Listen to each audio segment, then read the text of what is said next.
এখন তো ডিজিটাল যুগ, মিনিটের মধ্যে খবর চলে যায়। তাদের কিন্তু বাণিজ্য মন্ত্রণালয় থেকে একটা বাণিজ্য পোর্টাল করতে পারে, একটা ওয়েবসাইট করতে পারে, বা প্রতিদিন এক প্রেস রিলিজ করতে পারে যে বাংলাদেশে এখন আমাদেরকে, ফর এক্সাম্পল, কেউ যদি তেল ইম্পোর্ট করতে চায়, মনে করো এক বড় কোম্পানি তেল ইম্পোর্ট করবে, তার আগে আমাদেরকে দেখাইতে হবে, বুঝতে হবে যে আমাদের আসলে তেল আছে কিনা, তেল আমাদের ঘাটতি কিনা, আমাদের সরিষা আছে কিনা, আমাদের সয়াবিন আছে কিনা। তো এর জন্য কিন্তু মনে করো এটা ডেইলি কমিউনিকেশনও করতে পারে বাণিজ্য মন্ত্রণালয় থেকে একজন স্পোক্সম্যান, একজন প্রেস সেক্রেটারি, সে কিন্তু এটা এই জিনিসগুলো তত্ত্বাবধান করতে পারে।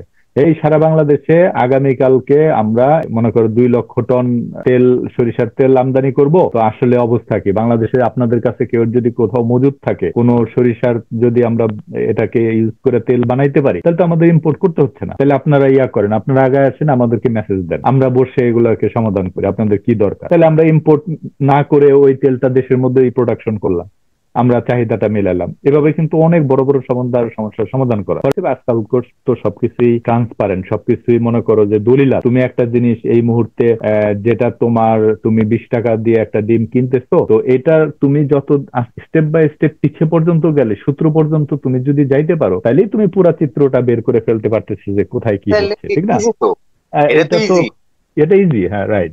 এটা ইজি, এবং যারা যারা জড়িত টপ করে ধরো, কলার ধইরা ধরো, হ্যাঁ, সরাসরি হ্যাঁ, জেলে ঢুকাই দাও। এই যে তুই হ্যাঁ, এরকম করছিস, যা 5 দিন বা 10 দিন বা 10 বছর বা 5 বছর জেল খেটা। হ্যাঁ, তো এভাবে করলে তোমার মনে করো যে ওই যে কিট গুলা আছে যারা সিস্টেমটাকে ধ্বংস করে, কারণ সিস্টেম তো সরকার ধ্বংস করে না, সিস্টেম ধ্বংস করে জনগণ, ঠিক না? কারণ আমরা সবসময়, তারা বলছে, এই নতুন থিওরি, নতুন তত্ত্ববাদীরা বলছে যে তারা ইনস্টিটিউশন গুলাকে ধ্বংস করে দেয়। সরকারের কোনো ক্ষমতা আছে? এই যে মনে করো যে ওদের কোনো ক্ষমতা আছে কোনো কিছু ধ্বংস করার, কোনো কিছু ইয়া করার? তো যা কিছু করতেছে জনগণ করতেছে। কারণ জানো।